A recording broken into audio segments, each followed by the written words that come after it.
na ang paanakan. Ayan na po.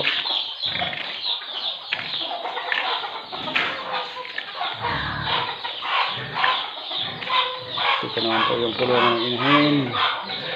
Dalawang kilo na lang ang kulang. Ayan. Dalawang kilo na lang kulang. Tapos okay na. Dito umarin sa sito. Ayan.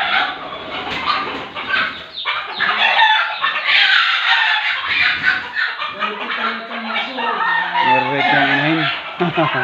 Inahin manok. Ayan. Ayan po.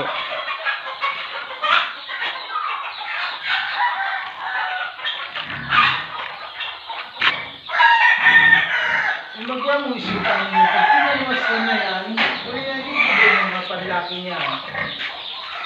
Tapos na ang Ulak na. ating paanakan baboy.